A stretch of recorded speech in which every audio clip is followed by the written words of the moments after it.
මලුන්ගෙන් නැගිටීමේ දවසේ දහවල් දේව මෙහෙය පැමිණ තිබෙනවා. අද අප නැවත නැගිටීම හා වෙනස් වීම යන මාතෘකාවෙන් දෙවියන් වහන්සේගේ වචනය අධ්‍යයනය කිරීමට යනවා.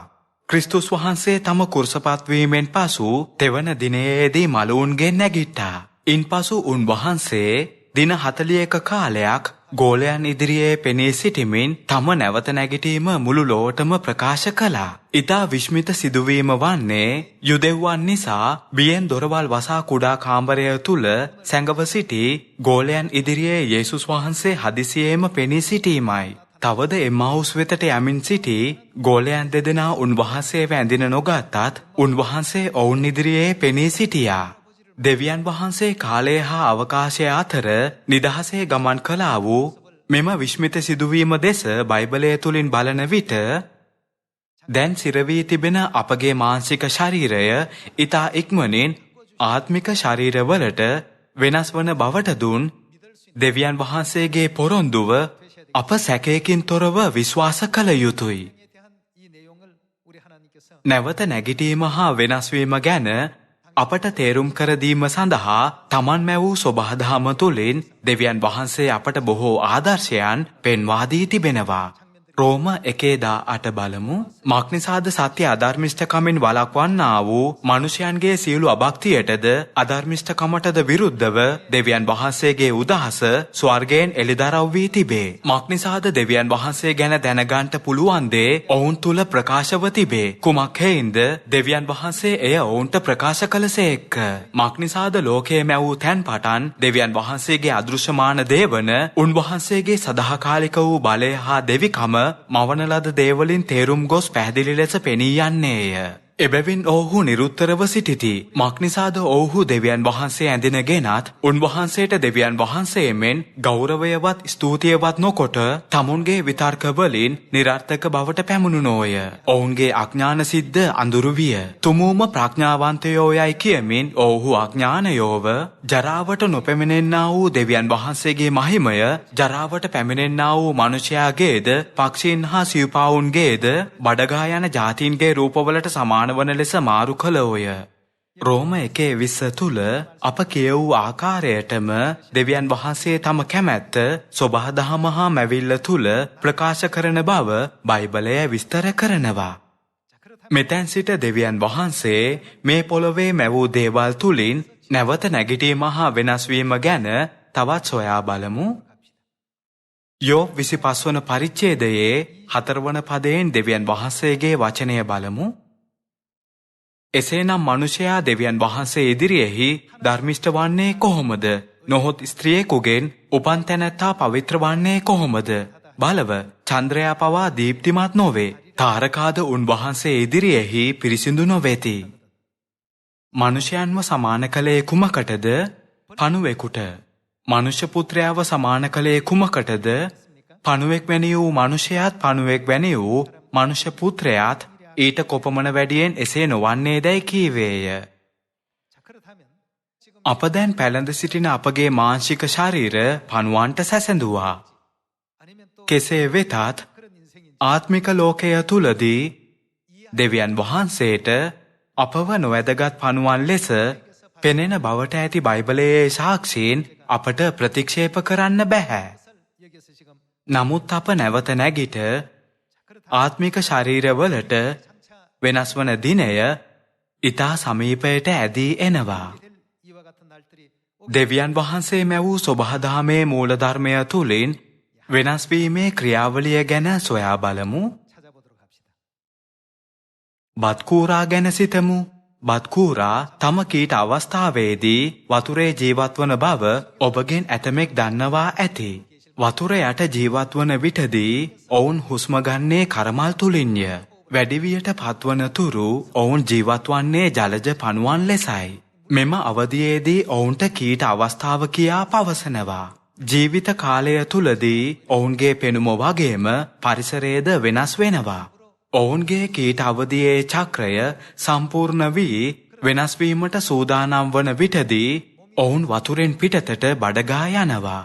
වතුරෙන් හැරී යන විටදී ඔවුන්ගේ ශරීරය මුළුමනින්ම වියලා ගැනීමට ඔවුන් හිරු රශ්මිය සහ උණුසුම් ස්ථානයක් සොයා යනවා. මේ මොහොතේ සිට තම රූපය වෙනස් වන ක්‍රියාවලිය ඇරඹී ඔවුන් බත්කූරන් ලෙස වෙනස් වෙනවා. කීට අවදියේ සිටින විටදී ඔවුන්ගේ ශරීර වතුරෙන් පිටත ජීවත්වීමට සුදුසු වන්නේ නැහැ. කෙසේ නමුත් වැඩිවියට පත්වන ක්‍රියාවලියේදී ඔවුන් වතුරෙන් පිටතට පැමිණ ශරීරය වේලාගෙන වෙනස් වෙනවා. කෘමීන්ගේ ලෝකය තුල මෙයට කීට ජීවන චක්‍රය කියා පැවසෙනවා. මෙම අවධියේදී ඔවුන් තමන්ගේ පෙර තිබුණු ශරීරය මුළුමනින්ම ඉවත් කර හරිනවා. වතුර තුල තමන්ට තිබුණු සම ඉවත් කර ඔවුන්ගේ විනිවිද පෙනෙන පියාපත් විහිදාගෙන විශාල දෑස් විවර කර තම දිගු සිහින් ශරීරය පෙන්වා දෙනවා. ඔවුන් සිටි පොකුණට ඉහළින් එක් කෙළවරක සිට අනෙක් කෙළවර දක්වා පියාසර කිරීමට ඉඩ සැලසෙන ශරීරයක් බවට පරිවර්තනය වෙනවා. එවැනි කෘමීන් අප ජීවත් වන මේ ලෝකයේ ජීවත් වෙනවා. එහෙමනම් අපගේ මරණීය මානසික ශරීරය අමරණීය ආත්මික ශරීරයට වෙනස් කරන්නා වූ දෙවියන් වහන්සේගේ පොරොන්දුව අප විශ්වාස කළ යුතුයි. කීට අවදියේදී ඌගේ සිරුර වියලිබිමේ ජීවත්වීමට සුදුසු වන්නේ නැහැ. නමුත් බත්කූරා වැඩිවියට පත්වන විට ඌට තවදුරටත් වතුරේ ජීවත්වීමට නොහැකි වෙනවා. ඌ කෘමියෙකු බවට පරිවර්තනය වී ජලයෙන් ඉවතට ගොස් නිදහසේ පියඹා යනවා. ඒ හා සමානව අප දැන් මාංශික ශරීරයෙන් ජීවත් වුණත් ඊට ඉක්මනින් අපගේ පහත් ශරීරය දේවදූත ශරීරයට පරිවර්තනය කරන බවට දෙවියන් වහන්සේ පොරොන්දු වුණා. වසර 2000කට ඉහතදී යේසුස් වහන්සේ මේ පොළොවට මාංශවත්ව පැමිණ අප වෙනුවට කුර්සිය මත මිය ගියා. නමුත් කුර්සපත් වීමෙන් තෙදිනකට පසු මලවුන්ගෙන් නැගිට නැවත නැගිටීම යනු බයිබලයේ ඉතිහාස කතාවක් ලෙස පමණක් පවතින දෙයක් නොවන බව උන්වහන්සේ අපට පැහැදිලිව පෙන්වා දුන්නා. මෙලෙස අපටද නැවත නැගිටීමක් සිදුවන බව ඒත්තු ගැන්වෙන සාක්ෂියක් දෙවියන් වහන්සේ තබා ගියා. මෙලෙස අත්විඳින්නේ බත්කූරා පමණක් නොවේ. රැහැයියාද වසර 7ක් පමණ කෘමියෙකු ලෙස පොළොවෙන් යට ජීවත් වෙනවා කියා පැවසෙනවා. 7 වසරකට පසු ඔවුන්ගේ ජීවන චක්‍රය හරහා ගිහින් කෘමියෙක් වැඩිහිටි අවධියට වෙනස් වෙනවා. ඔවුන් වැඩිහිටියන් ලෙස දල වශයෙන් සති 2 සිට මාසයක කාලයක් ජීවත් වන බව පැවසෙනවා. රැහැයියා පැයක් පමණ බඩගා ඇවිද ගියත් ඔවුන්ට බොහෝ දුරක් ගමන් කරන්න බැහැ. නමුත් වෙනස් වීමෙන් පසුව වැඩිහිටි රැහැයියෙකුට පැයකින් දිගු දුරක් ගමන් කරන්න පුළුවන්. කෘමී අවධියේ සිටියේදී සිතාගත නොහැකි ලෝකයක් ඔවුන්ට අත්විඳින්නට ලැබෙනවා. කෘමීන්ව සිටියේදී ඔවුන් පොළොව යට ජීවත් වෙනවා. නමුත් වැඩිහිටියන් වූ සැනින් ඔවුන් තම විනිවිද පෙනෙන තටු පෙන්වා දෙනවා. ඔවුන්ට තවත් පොළොව යට ජීවත් වීමට සිදු නොවී නිදහසේ පියාසර කිරීමට පුළුවන් වෙනවා. මේ ලෝකයේ පවා වෙනස් වූ ජීවිත දෙකක් අත්විඳින සත්වයන්ව අපට දැක ගන්න පුළුවන්. ඒ හා සමානව අප මානසික ශරීරයට සිරවී මේ පොළොවේ ජීවත් වූවත් දෙවියන් වහන්සේ අපට දේවදූත වස්ත්‍ර පළඳවන මොහොතේ සිට අප තවත් මේ ශරීරයෙන් සිටින්නේ නැහැ. අප නිසකයෙන්ම දූතයන්ගේ ශරීරවලට වෙනස් වන බවට දෙවියන් වහන්සේ පැවසුවා. එබැවින් නැවත නැගිටීමේදී අප කවුරුන් වගේ වෙනවද? අප ස්වර්ගයේ දේවදූතයන් මෙන් වනවා කියා දෙවියන් වහන්සේ පැවසුවා. පියාණන් හා මෑණියන් විසින් මෙහෙවන කාර්ය තුලදී සියලු දෙනාටම සදාකාලික ස්වර්ග රාජ්‍යයට ඇතුල් වීමට හැකිවන පිණිස අප උන්වහන්සේලාගේ නියෝගයන් හා ආඥාවන්ට කීකරු වී අපගේ නැවත නැගිටීමේ මොහොත වෙනුවෙන් බලාපොරොත්තුවෙන් රැඳී සිටිය යුතුයි. මේ දවස නිසකයෙන් පැමිණෙන බව බයිබලයේ පවසනවා නේද? 1 කොරින්ති 15:50ට ගොස් දෙවියන් වහන්සේගේ පොරොන්දුව සොයා බලමු. ඉතින් සහෝදරයනි, මාංශයට හා රුධිරයට දෙවියන් වහන්සේගේ රාජ්‍යය උරුම කර ගන්නට බැරි බවත් මානසික ශරීරය තුලින් අපට ස්වර්ග රාජ්‍යය උරුම කර ගන්න බැහැ. අපට දැන් තිබෙන ශරීර වලින් මෙය කළ නොහැකි දෙයක්. දිරෙන ස්වභාවයට නොදිරෙන ස්වභාවය උරුම කරගන්නට බැරි බවත් කියමි. මෙන්න නුඹලාට රහසක් කියමි. අපි සියල්ලෝම නොසැතපෙන්නෙමුව. නමුත් අන්තිම හොරණෑව පිඹින කල මොහොතකින් ඇසපිය හෙළන ක්ෂණයකින් අපි සියල්ලෝම අපට කුමක්ද සිදුවන්නේ වෙනස් කරනු ලබන්නෙමුව. මක්නිසාද හොරණෑව පිඹිනු ලබන්නේය. එකල මලාහු නොදිරෙන ස්වභාවයෙන් යුක්තව නැගිටුවනු ලබන්නෝය. එනම් මලවුන්ගේ නැගිටීමයි. අපිද වෙනස් කරනු ලබන්නෙමුව. මලවුන්ගේ නැගිටුණු පසු ශරීරය හා වෙනස් වූවායින් පසු ශරීරයත් එක සමානයි. මරණය අත් නොවිඳ දේවදූත වස්ත්‍රවලට මාරුවීම වෙනස්වීම කියා පවසනවා. කෙසේ වෙතත් දේවදූත වස්ත්‍ර පැළඳීම යනු නැවත නැගිටීම කියා පවසනවා. දේවදූත වස්ත්‍ර පැළඳීමේදී නැවත නැගිටීම හා වෙනස්වීම අතර ඇත්තේ එකම ප්‍රතිඵලයයි. මෙලෙස අප ආත්මික ශරීරයට වෙනස් වෙනවා. අද යේසුස් ක්‍රිස්තුස් වහන්සේ මලවුන්ගේ නැගිටි දවසයි. ක්‍රිස්තුස් වහන්සේගේ නැවත නැගිටීම තුළින් අපටත් නැවත නැගිටීමේ බලයට සහභාගී විය හැකි බව උන්වහන්සේ අපට ඉගැන්නුවා. පිලිප්පි 3:20 බලමු. නමුත් අපේ නාගරිකත්වය ස්වර්ගයේය. එතැනින් ගැලවුම් කාරයෙක් වන ස්වාමී වූ යේසුස් ක්‍රිස්තුස් වහන්සේ එනවා අපි බලා සිටිමුව. සියලු දේ පවා තමන්ට යටත් කරන්නට පුළුවන් වූ බලය ලෙස උන්වහන්සේ අපේ පහත්කමේ ශරීරය එනම් අපට දැන් තිබෙන ශරීරයයි. තමන් වහන්සේගේ තේජසේ ශරීරයට සමාන වන පිණිස ඒවා වෙනස් කරනවා ඇත. දෙවියන් වහන්සේ අප සියලු දෙනාවම වෙනස් කරනවා. මෙය නැවත නැගිටීම ලෙස වෙනස්වීමට සමාන කරනවා. ස්වාමී වූ යේසුස් ක්‍රිස්තුස් වහන්සේව පිළිගන්නා වූ අයට නැවත නැගිටීමේ මහිමයට සහභාගී වන්න පුළුවන්. වෙනස්වීමේ මහිමයට සහභාගී වීමට හැකි අය ගුවනේදී උන්වහන්සේ මුණ ගැසී දෙවියන් වහන්සේ සමග සදා කාලයටම ස්වර්ගයේ ආශිර්වාද භුක්ති විඳිනවා. එබැවින් අද අප සිහිකොට පවත්වන්නා වූ නැවත නැගිටීම තුළ සැලකිය යුතු අර්ථයක් තිබෙනවා. නැවත නැගිටීම නිසකයෙන්ම තිබෙන බවත් එය දෙවියන් වහන්සේගේ විනිශ්චය දවසේදී සිදුවන බයිබලයානුකූල සිදුවීමක් බවත් දෙවියන් වහන්සේ අපට දැනුම් දුන්නා. 1 කොරින්ති 15:12 ලියවී ඇත්තේ ඉඳින් ක්‍රිස්තුස් වහන්සේ මලවුන්ගෙන් නැගිටවනු ලැබූසේකැයි දේශනා කරනු ලැබේ නම් මලවුන්ගෙන් නැගිටීමක් නැතැයි නුඹලා අතරින් සමහරුන් කියන්නේ කොහොමද? නැවත නැගිටීමක් නැහැයි කියා පවසන අය බත්කූරන් හා රැහැයියන්ගෙන් ඉගෙනගත යුතුයි. එවැනි නොවැදගත් ජීවීන්ටත් වෙනස් වන ශරීරයක් ඇති බව දෙවියන් වහන්සේ මනුෂ්‍යයාට පෙන්වා දුන්නා. නමුත් තවමත් නැවත නැගිටීමක් නැහැ කියා පවසන අයද සිටිනවා. ඔවුන් සැබවින්ම අඥානයි. 13 වන පදය. මලවුන්ගෙන් නැගිටීමක් නැත්නම් ක්‍රිස්තුස් වහන්සේත් නැගිටවනු නොලැබූසේක. ඉඳින් ක්‍රිස්තුස් වහන්සේ නැගිටවනු නොලැබූසේක් නම් අපගේ දේශනා කිරීම නිෂ්ඵලය. නුඹලාගේ ඇදහිීමත් නිෂ්ඵලය. මලවුන්ගෙන් නැගිටීමක් නැත්නම් අපගේ ඇදහිල්ල නිෂ්ඵල බව දෙවියන් වහන්සේ අපට දැනුම් දුන්නා. අප අපගේ නැවත නැගිටීමේ ශරීරයෙන් එනම් අපගේ වෙනස් වූ ශරීරයෙන් සදහටම දෙවියන් වහන්සේගේ රාජ්‍යයේ සදාකාල ජීවනය හා ආශිර්වාද භුක්ති විඳීම ඊට හේතුවයි. එබැවින් නැවත නැගිටීමක් හා වෙනස්වීමක් නොමැතිනම් අපගේ ඇදහිල්ල නිෂ්ඵල බව අපොස්තුල පාවුල් පැවසුවා. 14 වන පදය. ඉඳින් ක්‍රිස්තුස් වහන්සේ නැගිටවනු නොලැබූසේක් නම් අපගේ දේශනා කිරීම නිෂ්ඵලය. නුඹලාගේ ඇදහිීමත් නිෂ්ඵලය.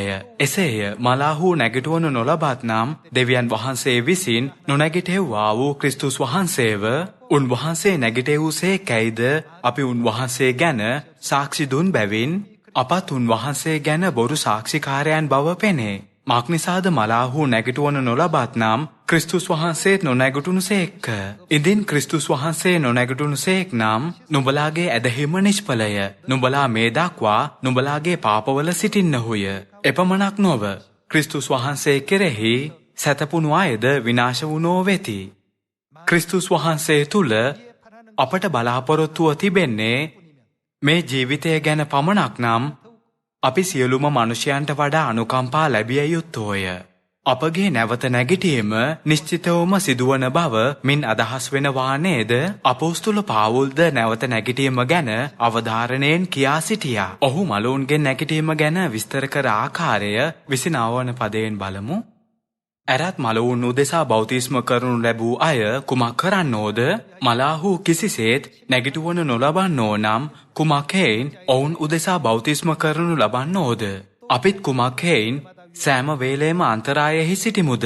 සහෝදරයනි, මම දවස්පතා නසිමි අපගේ ස්වාමි වූ යේසුස් ක්‍රිස්තුස් වහන්සේ තුල නුඹලා ගැන මට ඇත්තා වූ පාරට්ටුව පිට කියමි. 45 වන පදයට යමු. 40 සිට කියවමුද? ස්වර්ගික ශරීරයේද භූමික ශරීරයේද ඇත්තාහ. රැහැයියාගේ ජීවිතයේ දෙස බලනවා නම් ඔවුන් 7 වසරක් පොළොව යට ජීවත් වෙනවා. සරලව පැවසුවොත් ඔවුන් පොළොවට අයිති බව අපට පවසන්න පුළුවන්. නමුත් පියාසර කිරීමට හැකි වූ විටදී කොහොමද ඔවුන් අහසට අයිති බව අපට පවසන්න පුළුවන්? නැවතත් 40 වෙනි පදය බලමු. ස්වර්ගික ශරීරයේද භූමික ශරීරයේද ඇත්තාහ. නමුත් ස්වර්ගිකයන්ගේ තේජස එකක්ය, භූමිකයන්ගේ තේජස අනෙකක්ය. සූර්යාගේ තේජස එකක්ය, චන්ද්‍රයාගේ තේජස අනෙකක්ය. තාරකාවන්ගේ තේජස තවත් එකක්ය. මක්නිසාද තේජසින් තාරකාවක් තාරකාවකට වෙනස්ය. මලවුන්ගේ නැගිටීමත් එසේමය. ජරාවෙන් යුක්තව වපුරනු ලැබේ. නැගිටුවන්නේ කොහොමද? ජරාවෙන් වියුක්තව නැගිටවනු ලැබේ. නැගිටිනවා යනු මලවුන්ගේ නැගිට වෙනස් වීමයි. 43 අගෞරවයෙන් යුක්තව වපුරනු ලැබේ. තේජසින් යුක්තව නැගිටවනු ලැබේ. දුර්වලකමෙන් යුක්තව වපුරනු ලැබේ. බලයෙන් යුක්තව නැගිටවනු ලැබේ. ස්වභාවික ශරීරයක්ව වපුරනු ලැබේ. ආත්මික ශරීරයක්ව නැගිටවනු ලැබේ. ස්වභාවික ශරීරයක් තිබේ නම් තවත් කුමක්ද? ආත්මික ශරීරයක්ද තිබේ. නිසකවම ආත්මික ශරීරයක් තිබෙනවා. අපගේ මානසික ශරීරයෙන් අපට දැනෙන දේවල්, අප අත්විඳින දේවල් හා අප දන්නා දේවල් තේරුම් ගැනීම අපහසුයි. බත්කූරගේ ලෝකයේ කීට අවදියේ සිදුවන්නේත් මෙයයි. ඔබත් මමත් හොඳින් දන්නා ඔවුන් ගැන ප්‍රසිද්ධ කතාවක් තිබෙනවා නේද? ගමනක් යමින් සිටි මැඩියෙක් පොකුණක ජීවත් වූ බත්කූරෙකු අසල නතර වුණා. මැඩියන්ට ගොඩබිමේද දියේද ජීවත් වන්නටත් කෑම සොයා ගන්නටත් පුළුවන්. ඔවුන් වතුර තුලත් වතුරෙන් පිටත් නිදහසේ ජීවත් වෙනවා. මැඩියා පොකුණ අසලට පැමිණි විටදී කීට බත්කූරන් ඔහුව සතුටින් පිළිගත්තා. බත්කූරන් සිටියේ ජලයෙන් පිටත තිබෙන ලෝකය ගැන කුතුහලයෙන්ය. ඔවුන් මැඩියාගෙන් ජලයෙන් පිටත ලෝකය මොන වගේද කියා ඇසුවා. මැඩියා විසින් එය මේ ජීවිතයේ සමග සසඳන්න පුළුවන් දෙයක් නොවේ කියා පිළිතුරු දුන්නා. ඉන්පසු මැඩියා විසින් මල් සුවඳ ගැන, රාත්‍රී අහසේ තාරකා ගැන, වසන්ත කාලයේ සුළඟ ගැන, ඒ වගේම සමනලුන් හා මීමැස්සන් මලෙන් මලට ගොස් පැණි එකතු කරන ආකාරය ගැනත් ඔවුන්ට කියා දුන්නා. කීට බත්කූරන්ට එය සිතාගත නොහැකි දෙයක් වුණා. ජීවිත කාලය පුරාවටම ඔවුන් වතුරෙන් යට ජීවත් වුණ නිසා එවැනි ලෝකයක් කිසිදාක දැකලවත් ස්පර්ශ කරවත් නැහැ. මැඩියා පැවසූ දේ සිතාගන්නට නොහැකි වුණා. තවද ඔහුගේ වචනය සනාථ කරගන්නටත් ක්‍රමයක් තිබුණේ නැහැ. මට ඒක විශ්වාස කරන්න බැහැ. ඔබ බොරු කියනවා වගේ දැනෙන්නේ. ඉන්පසු මැඩියා තවත් සිතාගත නොහැකි දෙයක් පැවසීමට පටන් ගත්තා. වැඩිහිටියන් වූ විට ඔබ වතුරෙන් පිටතට ඇවිත් වෙනස් වෙනවා. ඔබට දිගු සිහින් සිරුරක් තිබෙනවා. ඒ වගේම ඔබෙන් විනිවිද පෙනෙන පිහාටුත් මතුවෙනවා. ඊට අමතරව ඔබට විශාල ඇස් දෙකකුත් ලැබෙනවා. විනිවිද පෙනෙන තටු ගසමින් ඔබ ශනිකයෙන් පොකුණේ එක් කෙළවරක සිට අනෙක් කෙළවරට පියඹා යාවි. පිටත ඇති දේ සමග සසඳන විට ඔබ ජීවත් වන මේ පොකුණ පෙනෙන්නේ ඊටා කුඩා දෙයක් ලෙසයි. මැඩියා සියල්ල දැක තිබුණු නිසා ආත්ම විශ්වාසයෙන් යුතුව සියල්ල විස්තර කළා. නමුත් කීට බත්කූරන්ට එය විශ්වාස කිරීමට අපහසු වුණා. එහෙම වෙන්නේ කොහොමද? අපට තිබෙන්නේ හරි කැතපෙනුමක්. දැන් අපට මේ තිබෙන ශරීරයෙන් අප විශ්මිත ශරීරයට වෙනස් වෙන්නේ කොහොමද?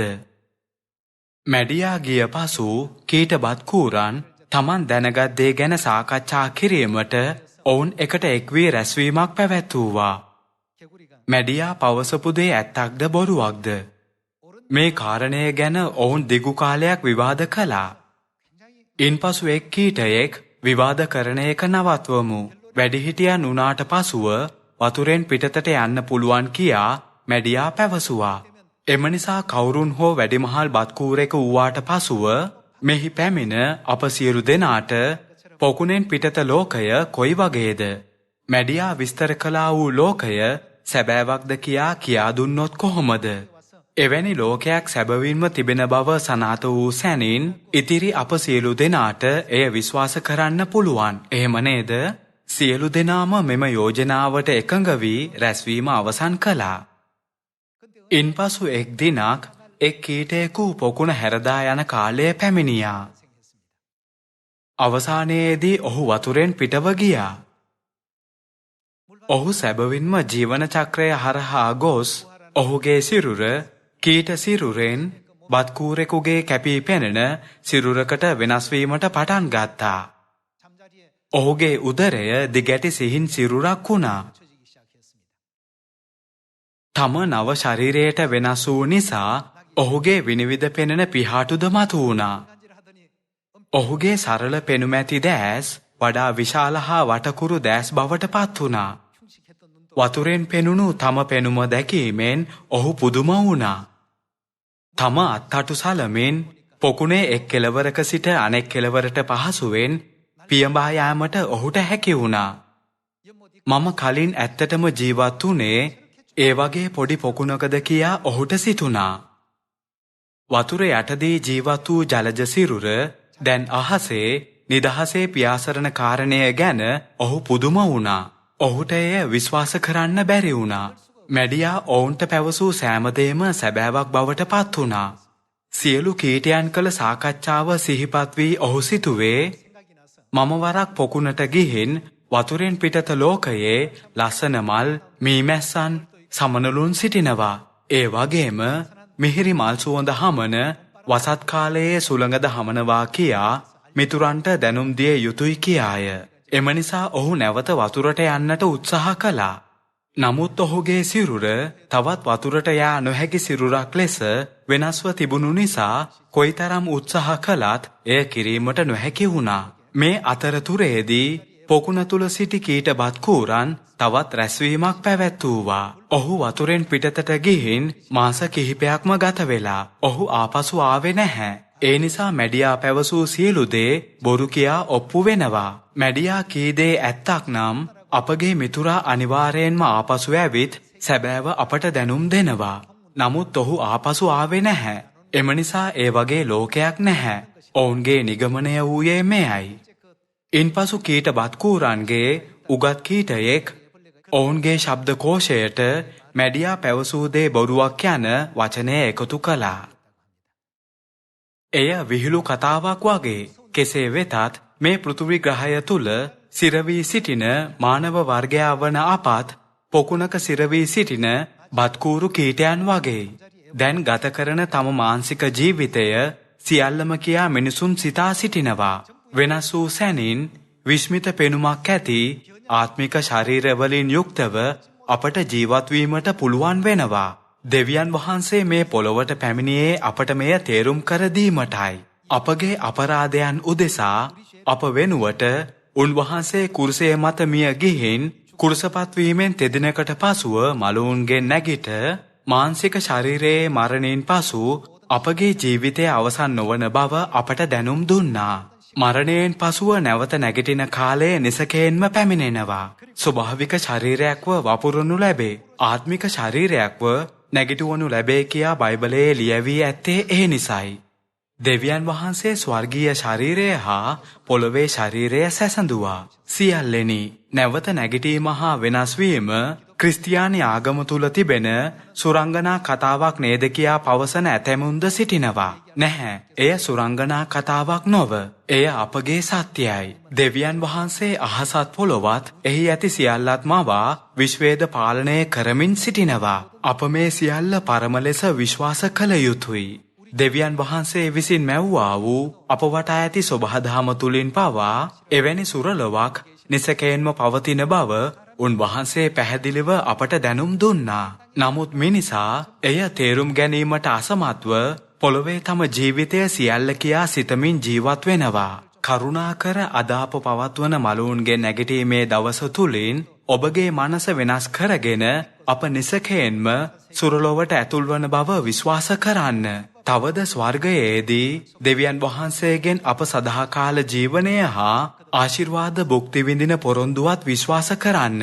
මෙලෙස සියලු සියොන් සහෝදර සහෝදරියන් ස්වර්ගීය පියාණන් හා මෑණියන් ආශා වූ ලෙසම ස්වර්ගයේ රාජකීය පූජකයන් වී සදාකාල ජීවනය හා ආශිර්වාද ලබාවියයි මම බලාපොරොත්තු වෙනවා. සියලු දෙනාම වෙනස් වන මොහොතේදී බයිබලයේ වචනයන් සත්‍ය බව අප තේරුම් ගන්නවා. අප ජීවත් වන මේ පොළොවේදී පවා සත්වයන් වෙනස් වන බව අපට දැක ගන්න පුළුවන්. එහෙමනම් අපගේ මානසික ශරීරය ආත්මික ශරීරවලට වෙනස් වන බව අපට විශ්වාස කරන්න බැරිද?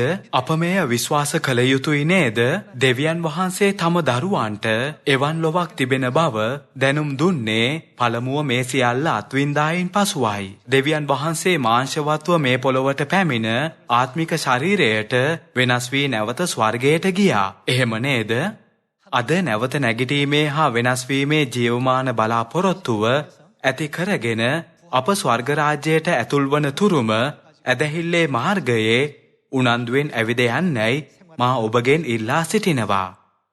සුභාරංචිය සමාරියාව හා පොළොවේ සීමාවතෙක් දේශනා වන විටදී අප මේ සියල්ල අත්විඳින බව දෙවියන් වහන්සේ පැවසුවා. එබැවින් දෙවියන් වහන්සේ අපට බාර දුන් සුභාරංචිය අප උනන්දුවෙන් දේශනා කරමු. මහිමාන්විත සුරලොව එනම් ස්වර්ගය ගැන නොදැන මේ පොළොවේ ජීවත් වන බොහෝ ආත්මයන්ට දේශනා කර ඔවුන්ව ගලවා ගන්න කියා මා ඉල්ලා සිටිනවා. දේශනාව අවසන් කරමි. ඔබට බොහොම ස්තුතියි.